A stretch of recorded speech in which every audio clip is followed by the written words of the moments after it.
observation regarding how Islam is being integrated and discussed in the US and in Europe is this overemphasis on theology.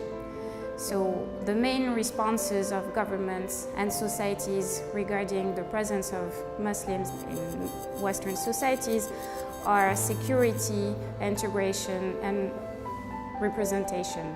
How do we deal with the Islamic threat? How do we make sure the Muslim communities organize and are represented so that we have an interlocutor? And how do we institutionalize their communities and their practice?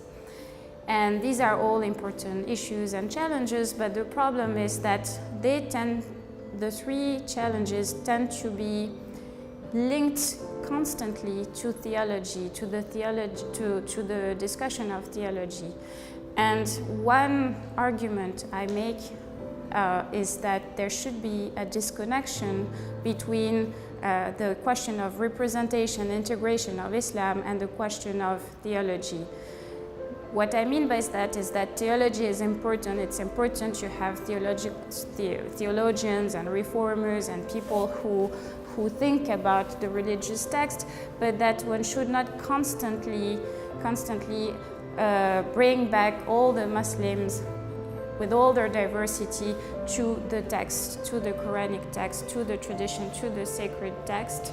One should disconnect the issue of the institutionalization of Islam in the West and the question of the reformation of Islam, even though obviously these are connected processes.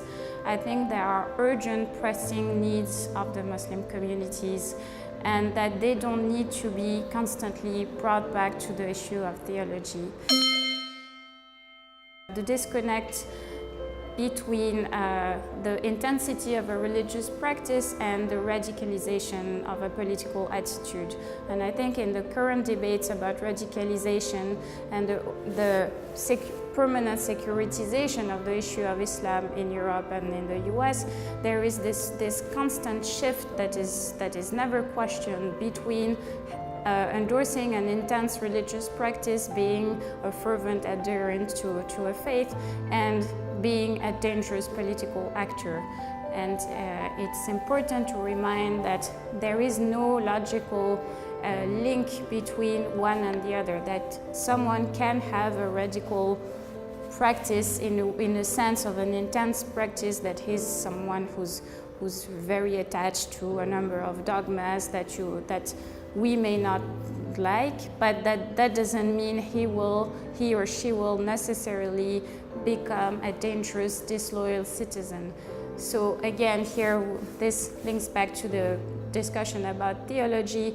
I think the capacity of a Muslim citizen to be loyal to his nation in Europe or in Northern America should not be measured in terms of his theological views, the intensity of the practice of his faith.